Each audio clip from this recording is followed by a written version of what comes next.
It's not the broken clock. It's not the cluttered drawer. It's not even the mirror that bounces your front door.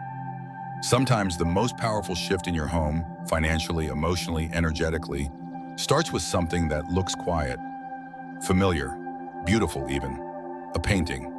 Now pause for a moment. What's the largest painting on your wall right now? What does it show?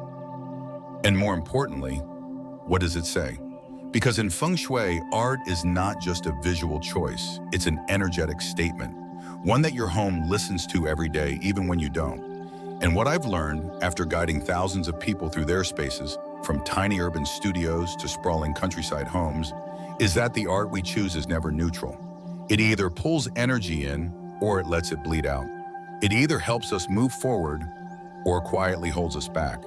And the truth is, most people have no idea what their paintings are really doing. They hang something because it was a gift, because it matched the couch, because it came with the apartment, because it looked expensive or felt abstractly classy. But in Feng Shui, the question is never just, does it look good? It's, what is this image echoing into my life every day, every night, without fail? I've walked into homes where the energy felt inexplicably heavy, only to find a beautiful but somber winter landscape as the centerpiece of the living room. I've seen anxious, overworked professionals with massive abstract paintings made of jagged lines, chaotic reds, and fractured shapes hung right over their beds. I've met business owners wondering why their luck had plateaued, not realizing the fish painting they chose had every single koi swimming outward, visually carrying energy away from their home. These aren't myths. They're energetic mirrors. And once you begin to see them, you'll never look at your home the same way again.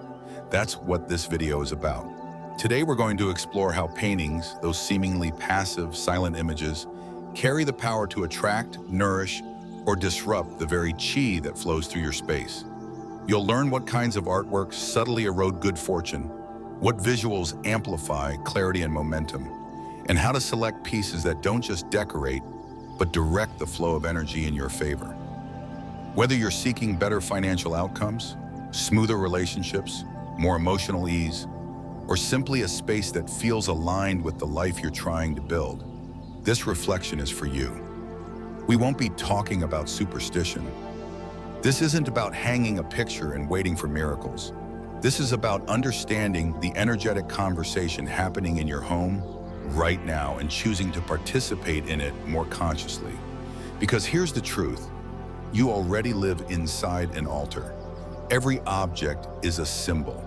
Every placement is a choice. And your paintings, they are the loudest, quiet things you own. So let's begin not with fear, but with awareness. Let's learn what to avoid, what to invite, and how one change, just one picture in one corner, can begin to shift the story your home is telling about your future. But before we get deeper into this journey, I'd love your help with something very simple.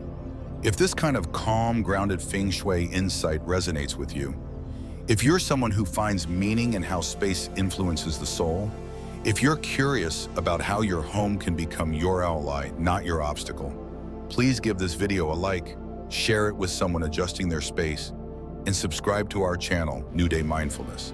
We're nearly at 1,000 subscribers, and every single follow helps us bring more clarity, more care, and more wisdom into the homes and lives of people just like you. Not in loud ways, but in true ones. Right, let's take a closer look at what your walls have been saying, perhaps without you ever hearing. Let's begin. Section 1, the energetics of art. How paintings shape the chi field. In Feng Shui, there is a simple truth that shapes how we see everything on our walls. What you see, you become attuned to. This isn't metaphor, it's energetic mechanics. The images we surround ourselves with aren't just visual, they're vibrational. A painting isn't a passive object, it's an ongoing invitation. And every glance you give it, consciously or unconsciously, feeds something in your field. Over time, it doesn't just influence mood, it subtly reshapes momentum, decision-making, even what you're willing to believe about your life. This is why in traditional Feng Shui practice, art is not chosen only for beauty, it's selected for what it transmits. The most important criteria isn't Is it expensive, or does it match the furniture? It's what kind of chi does this image bring into the room, and what part of your life is absorbing that message? This is where the concept of energetic triggering comes into play. When you walk into a room and see a painting, even for half a second, it activates an emotional, mental, and physiological response. It could be grounding, it could be unsettling, it could be neutral at first, but cumulative exposure builds resonance. That's why certain homes feel nourishing and clear, while others feel subtly draining, even when nothing appears wrong. The art is speaking, and the chi is either flowing with harmony or being pulled in conflicting directions. To understand how this works, we need to look beyond the subject of the painting and into its energetic architecture, specifically its color, shape, motion, and elemental resonance. In Feng Shui, all forms and colors relate to one or more of the 5 elements: wood, fire, earth, metal, and water. Each element governs a kind of energetic rhythm, and each one responds to different parts of the home, life, and self. When the wrong element dominates a space, or when 2 elements compete without balance, it creates dissonance. That dissonance might not be dramatic, but it begins to show up in how you feel, how you focus, how you handle stress, and how aligned you are with your own decisions. Let's start with color. Color is one of the fastest transmitters of chi. Green and light blue represent wood, growth, new beginnings, creativity, health. Red, orange, and vibrant pinks reflect fire, passion, visibility, action, leadership. Yellow, beige, and light brown are earth, stability, nourishment, calm. White, gray, and metallics bring metal energy, clarity, focus, discipline, elegance. Blue and black evoke water, intuition, flow, depth, movement. When a painting is predominantly one color, it brings the influence of that element into the room. A large painting filled with dark blues, for example, introduces strong water chi. That might feel introspective and fluid, or, in the wrong place, heavy and emotionally isolating. Now shape. Sharp angles and jagged lines carry cutting metal energy. This is helpful in spaces that require clarity, offices, meeting zones, but disruptive in bedrooms or places of healing. Rounded, organic shapes suggest earth or water, nourishing, softening, and fluid. Vertical strokes and rising imagery express wood, aspirational, energizing. Flames, upward diagonals, or bursts suggest fire, activating but potentially overstimulating. When choosing art, you're not just choosing an image. You're choosing a rhythm of motion. And the direction of that rhythm affects not just how the space looks, but how it feels. Let's add in directional motion. One overlooked aspect of painting selection is the way the image flows. If there's movement in the painting, a stream, a bird in flight, a person walking, what direction is it going? Toward the center of the room or away from it? Toward the viewer or out the window? In Feng Shui, direction isn't symbolic, it's functional. A painting of fish swimming out toward a door creates energetic leakage. A river flowing away from the sofa pulls chi from the heart of the space. Conversely, when motion flows into the room, toward a shared area or up and around a corner, it retains energy. It stabilizes intention. It enhances coherence. Now let's talk about subject matter. The content of the painting matters, of course, but not always in the way people think. A painting of a tree isn't automatically good, just because nature is positive. Is the tree alive? Is it full? Is it bare and crumbling? A lake isn't neutral. Is it calm or stormy? Is the sky over it open or foreboding? Context defines energy. A mountain painting can be deeply stabilizing in a workspace, representing backbone, support, and endurance. But if placed directly in front of a bed, it can feel oppressive, overly solid, even claustrophobic. Birds flying upward may bring inspiration, clarity, and lightness. But birds trapped in angular cages of overlapping metal lines, common in certain contemporary styles, can trigger subconscious frustration or mental blocks. This brings us to one of the most powerful and under-discussed Feng Shui ideas: intuitive dissonance. You may not know exactly why a painting feels off, but your body registers it. You feel tired near it. You avoid sitting under it. You glance away when you walk by. These aren't coincidences. They're intuitive feedback loops. One client once described feeling mentally cold in her living room. Everything else was designed well, colors balanced, furniture well placed, but she couldn't settle in. Then she noticed the enormous canvas above her couch, a sweeping winter forest in stark shades of white, silver, and deep gray. It looked elegant, but it felt emotionally distant. I suggested she try replacing it with a warm-toned koi pond, a composition in golds, coppers, and soft movement. Within days, she called to say, "I actually want to sit in that room now. It feels like it lets me in." That's the power of energetic compatibility. It's not about rules, it's about resonance. When a painting resonates with the purpose of the room, the energy flows effortlessly. When it contradicts the purpose, there's resistance, even if the painting is beautiful. That's why the same artwork can feel magical in one room and out of place in another. It's not the image, it's the context. And in Feng Shui, context is everything. So when choosing paintings, don't start with aesthetics. Start with questions. What is the purpose of this room? What kind of energy do I want to cultivate here? What activity happens in this space, and what visual would help that activity flow with ease and clarity? Do I want expansion, grounding, motivation, restoration? Then choose art that matches that goal in form, color, motion, and emotion. In spaces where yang energy is cultivated, like entryways, home offices, dining rooms, select images that are clear, upright, light-enhancing, and visually coherent. Think gentle water flowing in, sunrise tones, upward bamboo, well-balanced symmetry. In spaces that need rest or repair, like bedrooms or quiet corners, choose softer tones, slower movement, and symbols of warmth, not stimulation. And remember, your walls don't just hold your pictures, they echo your chi. Every image is a declaration. Make yours wisely. Section 2, images to avoid. Quiet energy leaks in disguise. A, depictions of decline and stagnation. In Feng Shui, the energy of a space is shaped not by intention alone, but by what is consistently present. What stays on your wall, what occupies your sightline, what your home silently rehearses every single day. These things shape not only the chi of the environment, but also the vibrational pattern of your own decisions, moods, and momentum. When we speak of images that leak fortune, we are not referring to obviously negative or aggressive artwork. Often it's the subtle, well-composed, even poetic images that slowly erode energy, not through visual offense, but through emotional withdrawal. This is where depictions of decline and stagnation enter the picture, quietly but persistently lowering the frequency of a space. And the most common culprits?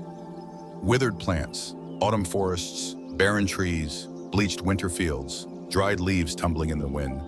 Each of these carries an energy signature of retreat, conclusion, or waiting. And while these motifs may hold aesthetic or seasonal charm, their placement and permanence has consequences for the way energy gathers, flows, and stabilizes in the home. Let's begin with the most innocuous offender, paintings of withered or dried botanical forms. Whether it's a close-up of a cracked leaf, a skeletal flower, or an intentionally faded branch, these images speak softly but clearly of decline. And while in certain philosophical traditions, this might symbolize beauty and impermanence, Feng Shui deals not in symbolic abstraction, but in functional energy behavior. What you see, you carry. And when your environment regularly shows you the signs of decay, no matter how beautifully rendered, it begins to teach the energy of the room that decline is familiar, expected, normal. This doesn't mean your life will fall apart from a single artwork, but it does mean that the cumulative message of that image, especially when placed in a central zone like a living room or workspace, will begin to reinforce a tone of fatigue, withdrawal, or dormancy. It becomes harder to start things, harder to sustain effort. Decisions stall, ideas linger instead of activate. And often, people don't connect the slowdown to the art. They blame the season, the chamdune, their own habits, but the truth is the space is mirroring what the artwork is whispering. A slow fade, a graceful, well-lit pause, a kind of beauty that doesn't move forward. Then we come to autumn landscapes. These are among the most common art prints chosen for home decor, especially in temperate regions, where fall is associated with nostalgia, beauty, and reflective moods. Golden leaves, amber canopies, long shadowed trails. These are frequently framed and hung above sofas, dining rooms, or hallways. But from a Feng Shui standpoint, the energy here is not neutral. Autumn is the season of contraction. It is the energetic preparation for stillness, for turning inward, for endings. And when you hang that energy permanently in an active yang zone, like a main living room, office, or entryway, you are programming that space to hold energy and pause, to prepare, but not to move, to reflect, but not to expand. This is not inherently bad, but it is misaligned if your goal is growth, activation, clarity, or financial expansion. Imagine trying to launch a new business, sustain momentum in a relationship, or nurture a family in a room that constantly replays the visual story of falling leaves and quiet endings. You may find yourself unable to maintain enthusiasm. You may struggle with repeated restarts.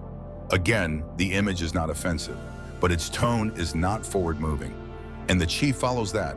A special caution here goes to images that combine autumnal visuals with symbolic metaphors, say a lone figure walking away on a leaf-strewn path, or a tree shedding its final leaves against a gray sky.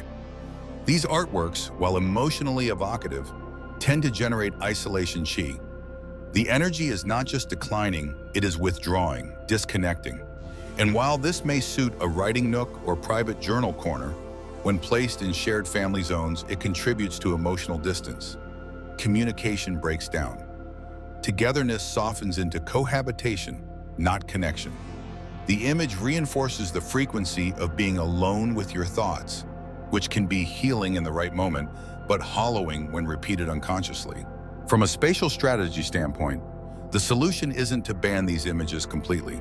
Decline is part of the cycle. Stillness is essential. But just as we wouldn't wear a winter coat in midsummer, we shouldn't hang a winter motif in a zone meant for growth or gathering. The key is placement and timing.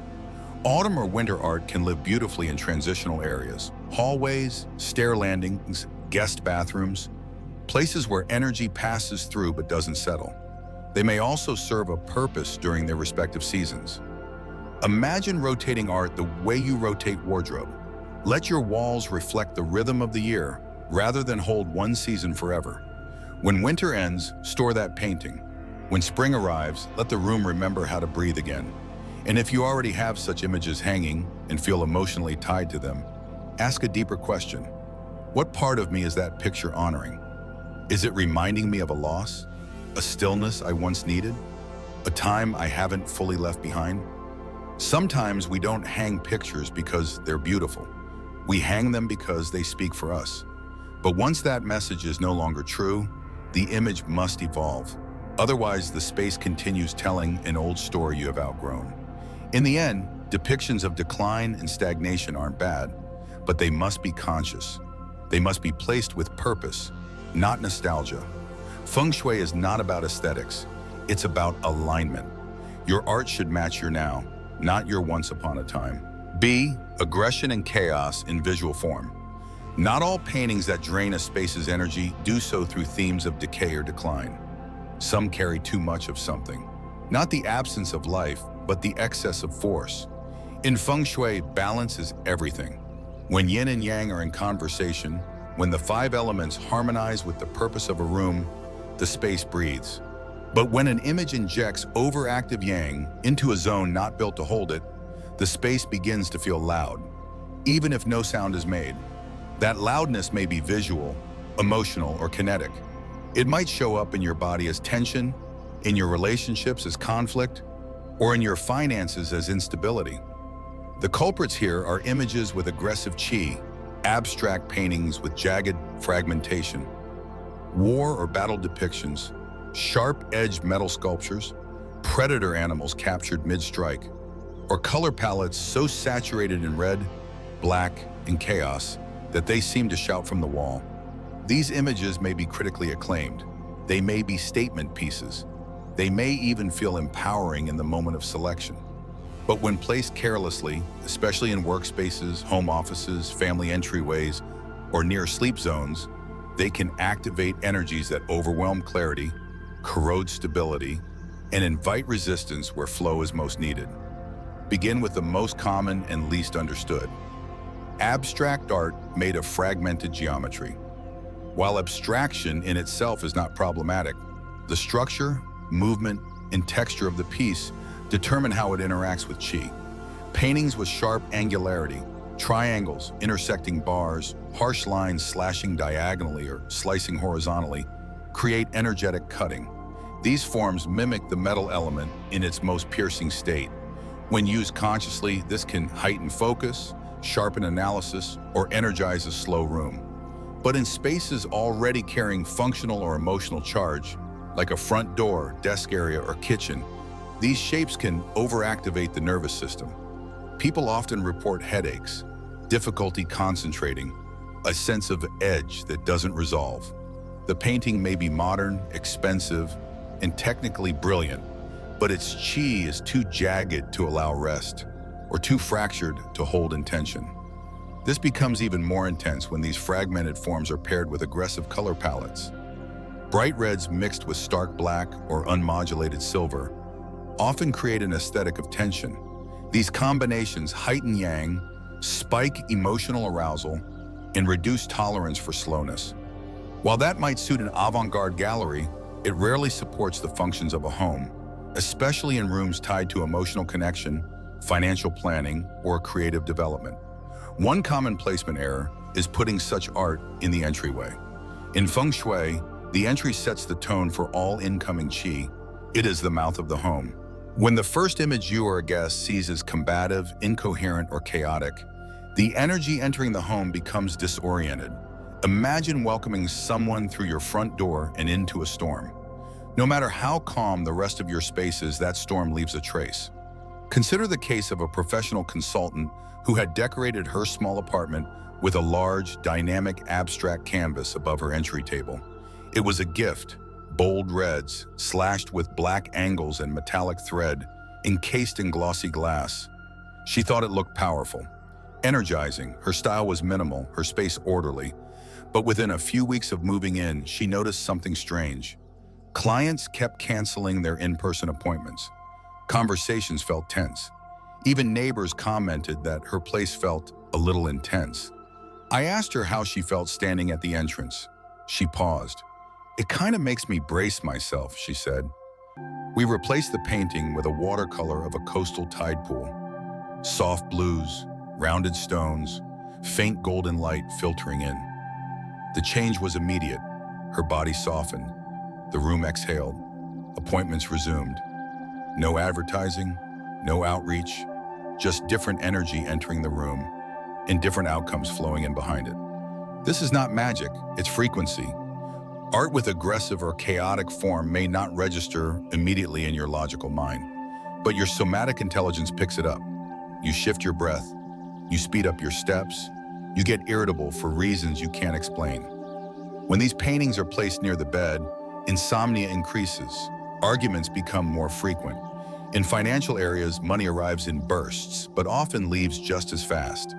The yang is too volatile to stabilize growth. Now look at another category, depictions of violence or battle. These are less common in residential settings, but when they appear, through war scenes, weapon-based imagery, or sculptures featuring spears, swords, or shields, they inject martial qi. In Feng Shui, symbols of attack, even historical or artistic, belong to zones that require extreme protection, not shared living quarters. Some designers claim that these pieces project strength, but strength without peace is not power, it is only pressure. A sword may command attention, but it also commands defense. A tank frozen mid-fire becomes a subconscious cue to prepare for harm. Most homeowners who install such pieces experience subtle but persistent friction. With colleagues, with family, with time, their homes feel impressive but not embracing, controlled but never safe. A third subset to consider are animal-based artworks, especially predator species shown in attack posture. Tigers, wolves, birds of prey, serpents with open jaws, all powerful symbols in many cultural traditions. But when these animals are depicted in active aggression, roaring, biting, lunging, they transmit confrontational chi. This can be useful in martial arts studios, competitive spaces, or male yang dominant offices. But in the context of a home, these visuals disrupt trust. Children may become jumpy, pets act out, couples argue without knowing why. The visual frequency says, be alert, be dominant, be on guard. And over time, the nervous system responds accordingly. This is not to say predator energy should never appear. A tiger reclining under a tree or an eagle perched calmly above water can express dignity, strength, and awareness without aggression. It's the posture and gaze that make the difference. Is the creature attacking or watching, roaring or reflecting? One commands fear, the other commands respect. To summarize, aggression and chaos in visual form do not simply reflect energy, they direct it. When placed in areas that cannot process or digest such input, bedrooms, entryways, dining zones, or creative corners, they become toxic, not dramatically, but daily. They wear down the field. Over time, they increase volatility, where what you really needed was flow. In Feng Shui, more is not always better. Sometimes softer is stronger. So ask yourself, what image in your space makes you speed up? What picture makes your jaw tighten? What painting looks powerful but doesn't let you rest? These are not judgments. They are invitations to listen, to edit, to choose again, not for aesthetic force, but for energetic fit. See, empty symbols or ironic messages. There is a growing trend in modern interiors, especially among younger generations, design-savvy professionals, or fans of minimal industrial decor, toward the use of ironic, humorous, or intentionally disaffected quotes in artwork. These prints are often framed in sleek black and white. They're sometimes neon, sometimes screen-printed, and they carry messages like, "This is fine, chaos reigns. Everything's awful. Let's get this over with." Dead inside, or simply meh. They're witty, they're memeable. They elicit a laugh or at least a raised eyebrow. But in the realm of Feng Shui, they represent a category that's both subtle and deeply disruptive: energetic ambivalence. At first glance, these pieces seem harmless. After all, they're just text. No imagery of war, no roaring tigers, no dead trees, just a font and a phrase. But this is precisely what makes them insidious. Words, especially ones you read daily, carry the strongest energetic imprint of all. In Feng Shui, the principle is simple. Repeated exposure becomes internal programming.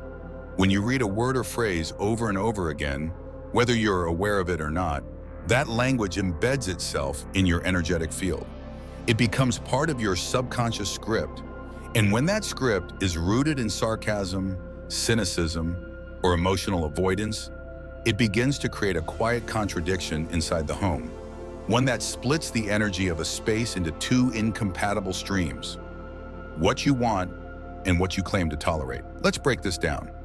If your living room features a throw pillow that says "I'm over it," or a canvas that proclaims "everything's burning," you are embedding the language of defeat into a space meant for gathering, for rest, for conversation, for communion. The room hears one thing but is expected to support another. That dissonance weakens the coherence of the chi. The space cannot fully hold you because the message it keeps repeating is, "We're not serious. We're faking it. We're laughing because we're exhausted." This doesn't mean humor is forbidden, but in Feng Shui, tone matters more than form. Uplifting humor, playful, clever, warmly absurd, can raise the chi of a room. But humor that derives its identity from resignation or detachment sends a different message. It says, "We've given up, but at least we're witty about it," and energy responds accordingly. It becomes performative, superficial. It moves, but without conviction. This shows up in real life as half-started projects, inconsistent income, low-level fatigue, or a persistent feeling that you're waiting for something, but unsure what. One common example, a dining space featuring a bold black and white print that reads, "We'll pretend this is a dinner party." It's meant to be funny, but what it actually does energetically is undermine the ritual of sharing food. It turns hospitality into a joke. Over time, that energy affects how meals are shared, how guests interact, and how nourishment is received. People may eat quickly, conversations stay on the surface. The room never quite feels like home. Another popular phrase, "I can't adult today." Found on mugs, posters, and even desktop wallpapers, this phrase subtly discredits personal agency. While it may seem relatable, it also reinforces the idea that responsibility is burdensome, unwelcome, or beyond one's current capacity. In a workspace, this kind of language is especially problematic. The subconscious message?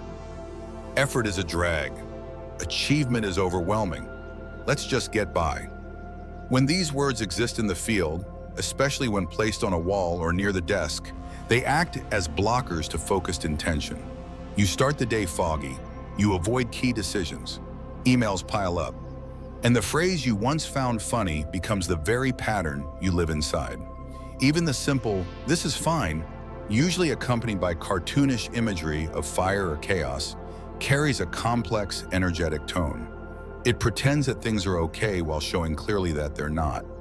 This kind of messaging, when placed in the entrance of a home or above a couch, reinforces a fragmented key pattern, one that cannot reconcile truth with presentation. The space begins to hold contradiction. It becomes hard to rest, hard to speak with sincerity. Relationships grow tense because the environment itself is modeling passive denial.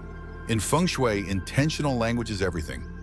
Your home is not just shelter, it's a story you live inside. And the most dangerous stories are not the ones that scream. They're the ones that smirk, because they lower your energetic standards without you noticing. They say, it's fine to be tired all the time. It's normal to mock your own ambition. It's okay to hide your true desires behind cleverness. These are not jokes, they are agreements. Quiet ones, stylish ones, but energetic agreements nonetheless. The remedy is not to sterilize your space, it's to elevate your humor, to use words that still delight, still surprise, but don't degrade your own momentum. Imagine replacing dead inside with recharging quietly, or over it with learning boundaries. These changes aren't just semantic, they're architectural. They rebuild the energetic blueprint of your home, one phrase at a time. And if you love irony, if it's part of your personality, don't discard it, refine it. Find artwork that's humorous without being self-defeating. Look for prints that make light without making you feel small. Feng Shui doesn't ask you to become someone else. It asks you to be more aligned with who you already are. Beneath the fatigue, beneath the cultural sarcasm, beneath the social masks we use when we're not sure we're allowed to want more. So walk through your space today. Look at your walls, look at your mugs, look at the text-based decor you barely notice anymore. Ask yourself, if this sentence were a person, would I want it coaching me every day? If the answer is no, it doesn't belong in your field. Replace it. Not with something bland, but with something true. Something that supports the version of you that's building, not just surviving. Because your home is not a sitcom. It's your sanctuary, and every word in it matters. Section 3, art that supports prosperity and flow. A flow and foundation, water and mountains together. In traditional Feng Shui, few symbolic pairings are more revered, more stabilizing, and more profoundly influential than the union of water and mountains, Shui and Shan. When thoughtfully depicted in artwork and placed with precision, these two natural forces embody the foundation of abundance and the momentum of fortune. Water brings flow, mountains bring backing. And when these elements are visually balanced, they send a strong, clear message into the space. Here, energy moves freely and rests securely. Here, movement is supported. Here, aspiration meets structure. And for those seeking not only financial prosperity, but sustainable momentum in their endeavors, this pairing is more than decorative. It becomes energetic architecture.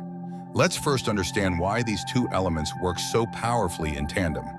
In Feng Shui, water is the element of wealth. It represents money, yes, but also communication, relationships, reputation, and the movement of opportunity. Water must move gently to nourish. When it rushes, it creates loss. When it stagnates, it breeds problems. In artwork, depictions of rivers, lakes, or waterfalls must be calm but not frozen, suggesting active circulation without chaos.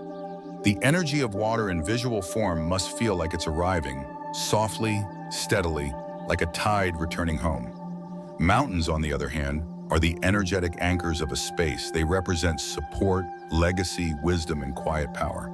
When placed behind a subject, whether in a painting or a real environment, they symbolize backing, protection, and ancestral strength. A good mountain image in your workspace, for example, isn't just pretty scenery. It becomes an energetic ally. It tells the chi behind you, I am supported. My work rests on something solid. I am not drifting. I am not alone. Now consider what happens when these two forces, water and mountain, are brought together in a single painting. The composition becomes a map of ideal environmental harmony. You are no longer surrounded by just visual elements. You are flanked by support, mountain, and blessed with incoming flow, water. The mountain holds you up. The water brings life in. This combination is especially powerful when the water in the painting appears to flow inward from the side of the painting that aligns with your dominant energy line, or more simply, into the space rather than away from it. If water flows outward toward a door, a window, or an edge, it visually drains the energy. Money leaves, support dissipates. But if it flows inward toward the room, toward the center, toward the desk, the table, or the bed, it activates a welcoming current. One that says prosperity is arriving and it has somewhere to stay. Let's get practical. Where should such paintings be placed? And what should you be looking for when choosing one? The ideal location for a mountain and water painting depends on your purpose. In a home office or work corner, place the painting behind you, especially if the mountain is the dominant feature and the water flows gently across the foreground. This tells the energetic field. Your work is backed. You have legacy behind you. Your output is rooted. In a living room, place the painting where you can see it from the main seating area. The mountain provides anchoring for family or guests. The water signals emotional and financial flow. Avoid placing such paintings where the water appears to move toward a window or door. This sends energy out, not in. Color matters too. A good mountain and water painting should integrate the elements of blue, water, green, wood, and brown or gray, earth. This layering is not just aesthetic. It reflects the 5-element cycle in supportive order. Water feeds wood. Wood stabilizes with earth. When your painting reflects this cycle, it reinforces harmony in the room. Blue tones should be soft, navy, slate, or indigo. Greens should lean towards sage, moss, or olive, not neon or acidic. Earth tones, taupe, warm gray, muted terracotta, ground the composition. Avoid sharp reds or metallics in these pieces. They introduce fire or metal energy, which may conflict with the intended flow unless expertly balanced. Let's now consider framing and scale. The frame should be simple, unobtrusive, wood or matte black for grounding, soft gold for subtle enhancement. The scale should be generous but not overwhelming. Too small and the image cannot fully transmit its energy. Too large and it may dominate the room. In a workspace, the painting should sit behind you, not looming above. In a living area, it should face inward, low enough to be seen while seated, high enough to feel complete. And what about the artistic style? Both traditional and contemporary representations can work, as long as they express the right movement and clarity.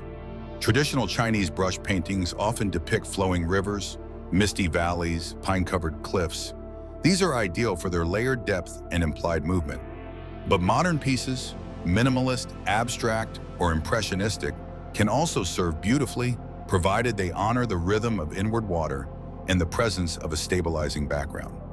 A contemporary piece with gentle color gradients, a low horizon line, and suggestive hills or curves can carry just as much chi as a classical landscape, sometimes more, if it resonates with the inhabitant. One often overlooked detail is the directionality of human or animal figures within the image. If there is a boat on the water, is it coming toward you or drifting away? If there is a path in the mountains, does it curve toward the center or vanish into the edges? Always favor compositions where the motion flows inward, upward, or into the field of view. This is what we call energetic return, not departure. And this is the signal you want your painting to send. There is one more layer to consider, the emotional temperature of the image. Even with mountains and water, not every painting will carry the same energy. Some images feel cold, steely cliffs, icy rivers, stormy skies. Others feel alive, sunlight filtering over lake stones, mist rising over forested peaks, gentle waves meeting rock. When choosing, and ask yourself, does this painting make me feel held, or does it make me feel small? The former builds chi. The latter may look impressive, but it creates distance. Energy contracts when the space feels too vast, too cold, too grand to enter. Choose art that invites, not intimidates. In one case I remember clearly, a couple placed a dramatic ink painting of a towering black mountain with a narrow waterfall descending sharply through its center. The painting was stunning, museum quality. But their dining room, where it hung, felt strained. Meals were rushed, guests left early. After repositioning the painting to a less central hallway and replacing it with a more open, luminous piece showing terraced hills and winding rivers under light cloud, the change was immediate. The room softened. Conversation lingered. Their finances, coincidentally or not, stabilized. They didn't need to change the whole house, just the current behind their chairs. In the end, the power of water and mountain lies not in their image, but in their relationship. Water by itself can flood or flee. Mountains by themselves can isolate or overwhelm. But together, when one flows and the other holds, they mirror the perfect architecture of real-life success. Momentum grounded in presence. Growth rooted in legacy. Fortune that moves but doesn't run away. Choose this pairing with care. Hang it with respect. And let your space, your home, your mind, your momentum remember how to flow again. Be rising light, sunrise, hills, and expanding skies. There is a unique kind of silence just before the sun rises. Not the stillness of night, but the anticipation of beginning. In Feng Shui, this transitional energy, what we might call the moment of potential, is one of the most powerful forces you can echo within a space. The imagery of rising light, of sun emerging behind a hill, of sky widening above soft landscapes, speaks not only to the rhythm of day, but to the rhythm of growth. It brings into a room the chi of emergence, of fresh starts, of clarity rising after uncertainty. These are not just pretty images, they are directional tools. And when placed with understanding, they become energetic allies in activating renewal, confidence, and upward motion. Sunrise paintings carry an inherently yang quality. They wake a space up. But unlike midday sun, which can be too harsh or overly direct, sunrise offers light with gentleness. It carries the promise of movement, without the burden of performance. This makes it ideal for environments where new chapters are being cultivated, be they professional, relational, or internal. The symbolism is straightforward. The sun rising, there's something within you ascending. Whether it's your sense of purpose, your business visibility, your emotional courage, or your capacity to lead, these images remind the subconscious that elevation is natural. That progress is supported by timing. That expansion doesn't have to come with force. It can arrive like light, quietly, reliably, and without apology. From a placement perspective, these paintings find their greatest power when aligned with either the east or southeast walls of a room. East is the direction of renewal, the source of the day's chi. Hanging a sunrise image here is like inviting momentum in from the very place it emerges. It supports personal development, health growth, and clarity in daily tasks. It is especially useful in spaces where mornings begin, like kitchens, breakfast nooks, or entryways. Southeast, meanwhile, is the sector associated with wealth and income expansion. When you place a sunrise in this zone, particularly one with by upward light and minimal obstacles, you signal that your financial growth is supported by fresh opportunity. The key here is movement that feels possible. The hill in the painting should not be too steep. The path should feel accessible. The light should feel like it is reaching toward the viewer, not receding. These directional cues matter. They speak to your subconscious in ways your conscious mind cannot filter. The color palette for sunrise imagery should be soft yet radiant. Think warm golds, gentle apricots, pale coral, hints of blush pink, soft lavender, and quiet blues. These tones awaken energy gently and stimulate optimism without overstimulating the nervous system. Avoid imagery that presents the sun as blinding or too large. Overscaled suns create imbalance. They overwhelm rather than inspire. Instead, choose compositions where the sun is partially visible, peeking behind a horizon, emerging from light mist, casting gentle beams across hills or water. This balance of reveal and subtlety mirrors the energetic balance you want in your space. To be seen, but not exposed. To rise, but not rush. The horizon line in these paintings also plays a critical role. A low, wide horizon creates a sense of spaciousness. This is vital for rooms where decisions are made, as it helps the mind breathe. A high horizon can feel oppressive, narrowing the energetic field. Similarly, upward lines in the landscape, like hills rising gently, trees extending skyward, or birds flying in ascent, reinforce elevation. Downward slopes or obstructed views, by contrast, may subtly reinforce limitation, even in an otherwise optimistic painting. The trick is to choose an image that makes your body lift slightly when you look at it. A painting should not just appeal to the eye, it should support the spine. I recall working with a young architect who had just started her own design practice. She had talent, discipline, and an impressive portfolio, but she felt stuck. Clients were few. Her proposals weren't landing. When we walked through her small home office, I noticed the only artwork on her southeast wall was a muted print of industrial scaffolding. Gray, vertical, static. I suggested she try something different. A canvas showing a rising sun over misty foothills, with soft golden rays casting light on terraced rice fields. She looked at it for a moment and said, "It feels like space." She hung it that afternoon. Within 6 weeks, she received an unexpected email, an invitation from a senior architect at a global firm offering mentorship and collaboration. Coincidence? Perhaps, but she no longer doubts the energetic story her space now supports. Beyond the technicalities of color, direction, and line, the emotional temperature of sunrise artwork must be considered. Does the image stir hope? Does it generate calm ambition?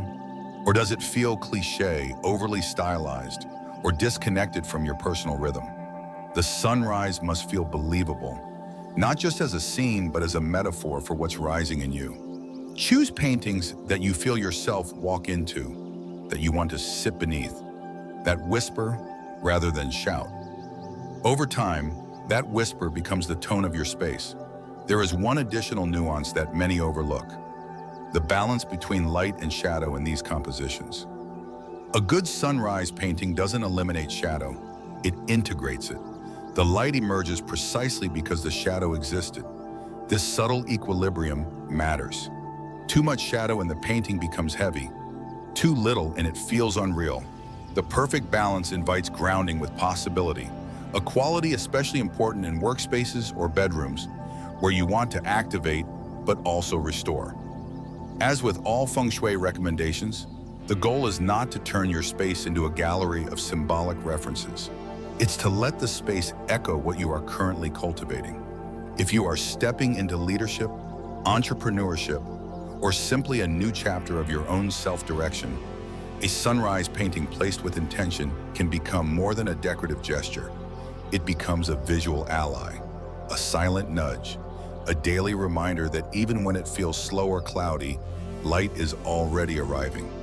So as you consider what to hang, ask not just what does this painting show, but what does it teach my space to expect? Choose imagery that doesn't just look toward the future, but rise into it. C. Prosperity in motion. 9 fish, birds, or bamboo. In Feng Shui, movement is not merely a stylistic device. It is a reflection of life force.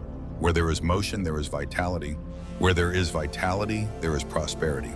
And among the most revered symbols for dynamic abundance are three forms rooted in nature: the koi fish, birds in flight, and the steadfast rise of bamboo.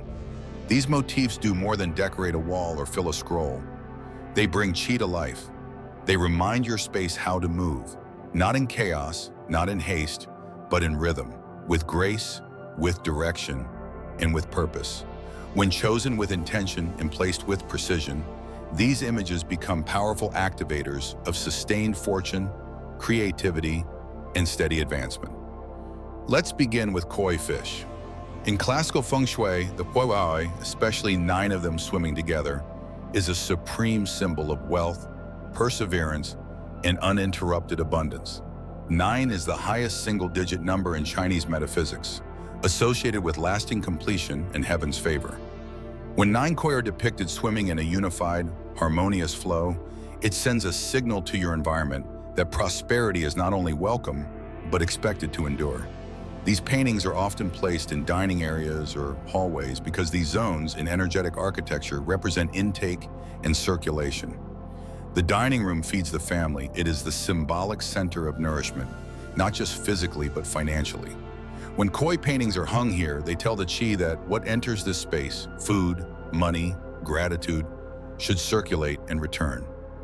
It is the visual story of enough, of flow without loss, of effort met with return. But detail matters. Not just any koi painting will suffice. The water should be calm, yet alive, not stagnant, not stormy. The fish should be swimming inward or in a circular formation, never away from the viewer or toward a visual door or window. Their bodies should move in elegant curves, not frenzied twists. And the palette, golds, soft reds, pearlescent whites, inky blacks, should evoke wealth and natural harmony. Some pieces depict one black koi among the red. This black koi traditionally absorbs misfortune, acting as a protector for the family. When present, it should be subtly integrated, not dominant. Too much black disturbs the balance and may overly suppress the vibrancy intended. Now shift to birds, specifically birds in upward or soaring flight. These images signal liberation, inspiration, and the arrival of new ideas. They are especially potent in spaces linked to mental clarity and communication: study rooms, workspaces, and shared corridors. A flock of birds in ascension mirrors the energetic movement of thought becoming action, a potential rising into form. They also soften the vertical dimension of a room, pulling the eye and energy upward. This is particularly useful in tight spaces or long corridors where chi risks becoming compressed or stagnant. Choose images where birds fly toward open sky, light, or toward the room's interior. Avoid birds flying downward or away, which may subtly reinforce feelings of departure or loss. The species of bird also carries nuance. Cranes represent longevity and noble status. Swallows signify arrival of good news. Swans evoke grace and loving unity. Peacocks, while stunning, must be used with care. They carry strong visual weight and may overstimulate sensitive rooms. Sparrows, doves, and even abstract bird forms are all acceptable, provided the visual movement uplifts. Consider the scale of the birds in relation to the room. Large birds in small spaces can feel overwhelming. Conversely, a subtle print of tiny birds rising can animate an otherwise quiet wall without disrupting the balance. Then there is bamboo, one of the most universally respected symbols in Feng Shui. Upright, hollow, resilient, and ever-growing, bamboo represents flexibility under pressure, consistent progress, and strength without aggression. In painting, bamboo is rarely depicted in isolation. It is often paired with mist, hills, or even calligraphy, but its chi is stable enough to support many interpretations. Bamboo paintings are best suited for workspaces, transitional hallways, or business desks. They support perseverance, they encourage integrity, and they offer a visual rhythm of vertical motion. Energy rising, energy stabilizing. When choosing bamboo artwork, focus on upright strokes. Horizontal or diagonal compositions dilute its energetic message. The most beneficial bamboo images show multiple stalks, not solitary stems. This reflects community support and alignment of values. Black and white ink paintings are particularly effective as they highlight form and motion without visual distraction. In home offices or business environments, such artwork reminds the mind to stay upright, to bend but not break, to grow but not race, to root but not grip. A particularly elegant way to integrate bamboo is along a hallway leading to a workspace. As you walk, you are symbolically stepping into progressive energy, preparing your mind to enter a field of disciplined expansion. This gesture alone, moving toward vertical lines rather than chaotic ones, can realign how you begin your day. One client I worked with, a freelance consultant, was experiencing uneven income and creative burnout. Her workspace was organized, minimal but flat, no movement, no upward cues. We introduced a single bamboo ink painting to the wall adjacent to her desk, positioned so the stalks rose in her periphery as she worked. Within weeks, she reported not only more clarity, but a string of referrals she hadn't sought out. It's like something finally stood up for me. So it wasn't magic, it was motion. Together, these three motifs, fish, birds, and bamboo, offer a triad of dynamic prosperity. Koi bring flow, birds bring ideas, bamboo brings endurance. In placement, they should never compete. Don't hang all three in the same room unless the space is large and their placements are intentional. Let each image speak where it's needed. Dining rooms benefit from koi, flowing sustenance. Hallways and offices thrive with birds, rising vision. Desks and transitional workspaces hold bamboo, focused ascent. Together they create a home where movement isn't frantic, but fertile. Where energy isn't just busy, it's building something. And where fortune, instead of being chased, is welcomed in motion. D, earth-based symbols, peonies, cranes, and pine trees. If movement is what carries prosperity forward, then grounding is what allows it to stay. In Feng Shui, not every form of abundance is generated through flow. Some forms arrive through stability, through patience, through rootedness that holds, even in changing weather. For that reason, earth-based symbols, especially those drawn from the living tradition of botanical and natural imagery, play a vital role in strengthening a home's energetic field. Unlike water motifs that pull chi across thresholds or birds that lift the gaze skyward, these symbols work on a deeper register. They anchor the energy, they preserve what matters, and they quietly call in a kind of abundance that doesn't just expand, but matures. Among the most potent symbols in this category are three images long revered in classical Feng Shui: the peony, the crane, and the pine tree. Each represents a unique facet of high-quality energy, wealth, vitality, longevity, and each, when placed with clarity and care, speaks directly to specific zones in the home that need nourishment beyond activity. These are not images for speed. They are not for quick wins. They are for fortifying love, sustaining family well-being, and cultivating deep value presence. Let us begin with peonies. In Chinese culture and Feng Shui tradition alike, the peony has always been the king of flowers, a symbol of romantic prosperity, elegance, and high-class fortune. But unlike symbols such as lotus or orchid, which evoke purity or precision, the peony thrives in lushness, in fullness. A well-painted peony bursting in soft layers of pink, red, ivory, or coral is a visual metaphor for ripeness, for potential that has not only opened, but blossomed into fullness. This makes it an ideal image for spaces associated with love, beauty, and self-value. Think bedrooms, dressing areas, private alcoves. When placed in these zones, the peony doesn't just attract romance, it amplifies the field of worthiness. It tells the energy in that space. Here, richness is not just permitted, it is embodied. Color and style matter here. Deep red peonies signal passion, sensual magnetism, and emotional heat. Pink peonies soften that tone, inviting tenderness, flirtation, and long-term sweetness. White peonies are best used with discretion. They evoke distance, reflection, or purity, and while they're suitable for altar spaces, they're less effective for romantic cultivation. A pair of peonies is often preferred over a single bloom, It reinforces the idea of shared energy. Avoid overly stylized or sharp-edged interpretations. The power of the peony lies in its roundness, its softness, its invitation. Let the painting echo that. I recall one homeowner who had a sparse, highly structured bedroom. Cool linens, monochrome walls, minimalist fixtures. It was serene but not particularly inviting. A single large peony canvas, hung above a side table in warm pink and soft golds, transformed the room. "It doesn't feel like a hotel anymore," she said. "It feels like someone lives here and loves here." That shift wasn't about color, it was about energy. The room had moved from functional to receptive. Now consider the crane, long-legged, still-eyed, and perpetually balanced. In classical Feng Shui, cranes are associated with longevity, wisdom, and high-value life force.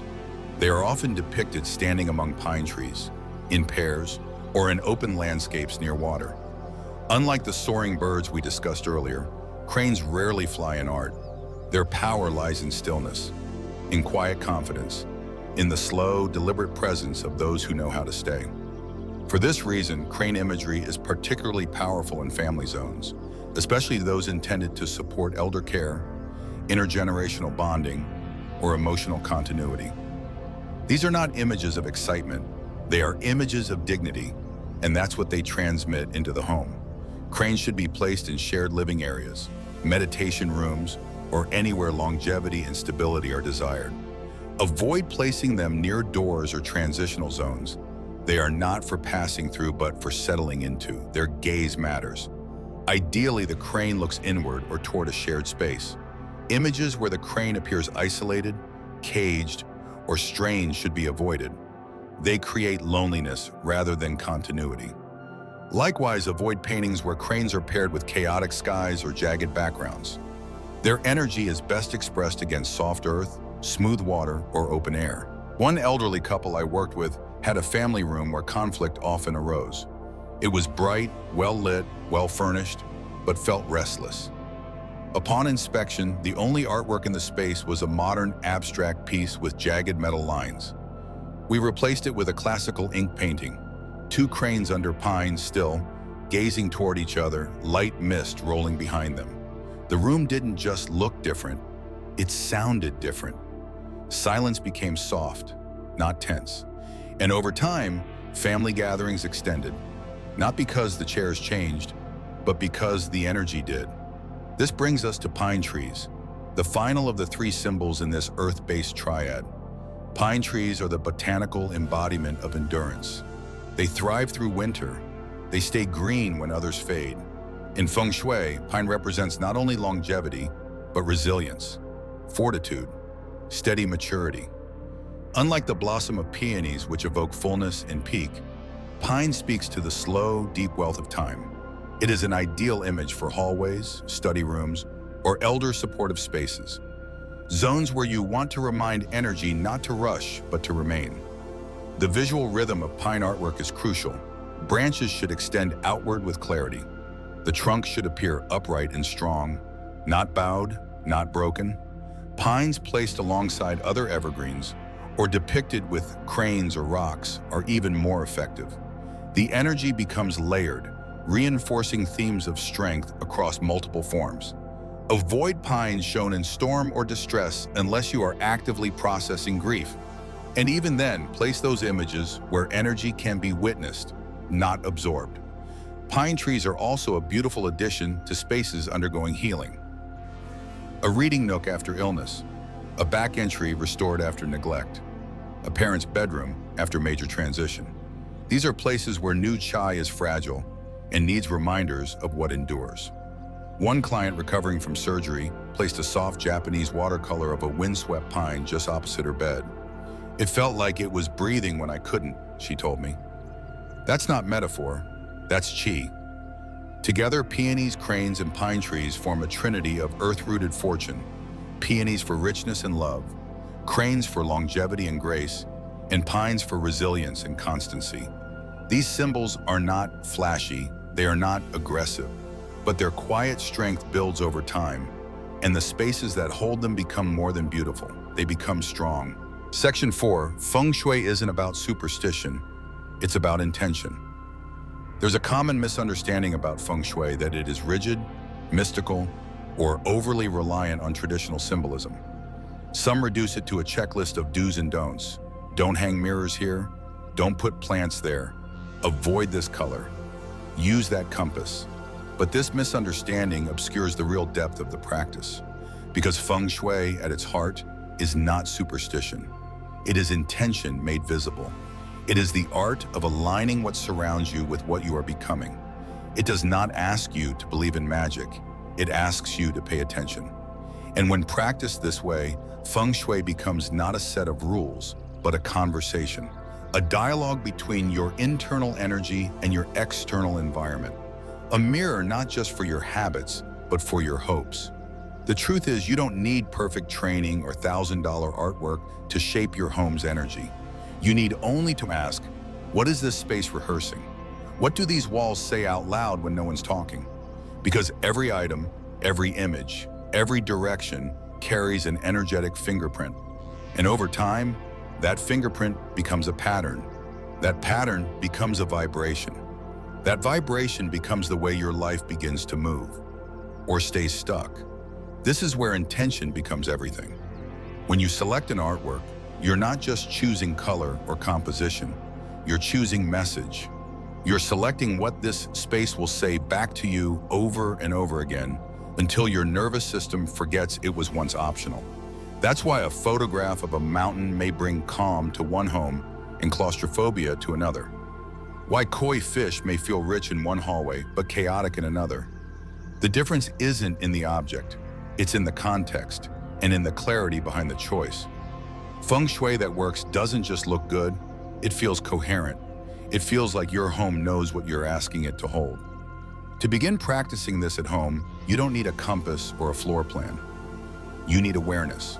You need to be willing to walk through your home like a visitor, like someone who's never seen it before. You need to ask, without judgment, what is the loudest image in this room? What does it encourage? What does it whisper when I'm not paying attention? Does it expand me or tighten me? Does it reflect who I'm becoming or who I've been too long? This is not a design critique. It's an energetic inventory. The image above your bed, does it speak of rest, of intimacy, of union? Or does it suggest loneliness, departure, coldness? The painting near your front door, does it welcome fortune in, or does it feel like it's guarding the door against movement? The artwork in your workspace, does it reflect clarity, motion, and confidence? Or does it pull your attention downward, backward, away? And what about the pieces that were gifted to you, the ones you never really liked, but kept because you felt obligated? What is the energy of that obligation doing to your space, to your decisions, to your self-permission? Sometimes Feng Shui isn't about moving the couch or buying a new crystal. Sometimes it's about giving yourself permission to let go of something you were never meant to carry. The most powerful Feng Shui adjustments are not always visible, they're vibrational. Removing a painting that made you sad for years, even if no one else knew, can create more movement than any wealth bowl ever could. Replacing a cynical quote with an image that gives your heart room to breathe, that's Feng Shui. Not because of a textbook, but because the energy shifted and you noticed. Let's be clear, you don't need perfect symmetry or expensive curation to create resonance. You need sincerity. You need your walls to agree with your intentions. You need the energy in your space to say yes to the life you're building. And that yes doesn't have to shout. Sometimes it's a simple painting of bamboo, upright and steady, a pair of cranes looking inward, a watercolor sun rising gently. It's not the symbolism alone, it's the alignment. One of the most useful exercises you can do is walk your space at dusk, when the light is soft and the mind is unguarded. Go from room to room, slowly. Ask no questions at first, just observe. Which images draw your eye? Which ones make you pause? Which ones feel like they've overstayed their welcome, not because they're ugly, but because they no longer speak the truth? Feng Shui is about being honest with the energy you live in, not to control it, but to live more congruently inside it. As you do this, you may realize you don't need more things, you need more alignment. The right painting in the right place can soften tension you didn't know you were holding. The removal of one dissonant image can create space for clarity, creativity, or calm. It's not about decoration, it's about direction. Where is your energy trying to go? And what in your environment is helping or hindering that path? This kind of inquiry doesn't require faith. It requires attention and a willingness to participate in the energetic script you're writing every time you walk through your own front door. If the script has been negative, chaotic, or just plain outdated, this is your invitation to revise, to rewrite, to hang a different image, to hang a different tone. Because Feng Shui, when understood at its deepest level, is not about luck. It's about literacy. Learning to read what your space is saying and having the courage to help it say something better. Final yard. You don't need to change everything. You don't need to repaint your house, redesign your entire life, or buy anything new. What you need, what we all need from time to time, is to change one thing that quietly changes everything else. In Feng Shui, transformation begins with movement, not always the loud kind. Sometimes it's the moment you take down a painting that no longer belongs to the person you're becoming. Sometimes it's the moment you shift one frame to the other side of the room and realize the energy settles differently. Sometimes it's when you choose to hang something that makes you feel seen, steady, or soft, or expansive. Your space is a reflection of your inner dialogue, and art is its punctuation. The images you live with are not neutral. They are rehearsals of how you feel about wealth, of what you expect from love, of what you believe to be possible. They are not just decor. They are energetic companions. And today, maybe you've seen them a little differently. This week, I invite you to make just one change. Choose one piece of art, just one, and ask yourself, does this support the direction I'm heading? Does this painting know who I am now, or is it still speaking to who I used to be? Then decide, keep it, move it, or thank it, and let it go. Because you don't need more clutter. You need more coherence. You need your space to agree with your next chapter, to speak the same language as your goals. And that language isn't loud. It doesn't beg. It aligns. Maybe it's time to retire the ironic print that no longer makes you laugh. Maybe it's time to remove the stormy sea that's lived above your bed for too many quiet, restless nights. Or maybe it's time to place something new, a rising sun, a circle of koi, a bamboo grove, somewhere it can remind you that progress doesn't have to be dramatic. It only has to be steady. If something in this video inspired you, I'd love to hear what spoke to you most. What painting are you keeping? And what are you releasing? Share your reflections in the comments below. And if you know someone who's not just redesigning their home, but also gently reimagining their life, consider sharing this video with them. We build clearer energy not just by what we change, but by who we walk with along the way. And if you haven't yet, please consider subscribing to New Day Mindfulness. We are almost at 1,000 followers, and with your help, we'll reach that milestone soon. That support allows me to continue offering deeper Feng Shui insight to more homes, more people, more spaces that are quietly asking for renewal. At the heart of Feng Shui is not superstition, it's care, it's listening, and it's the courage to shape what surrounds you so that it finally begins to support what's already stirring inside you. May your next step feel lighter. May your space become your ally. And may the images on your walls begin to speak a little more clearly of the future you're now ready to walk into. The art has never just been on the wall. It's always been a mirror. And the mirror is listening.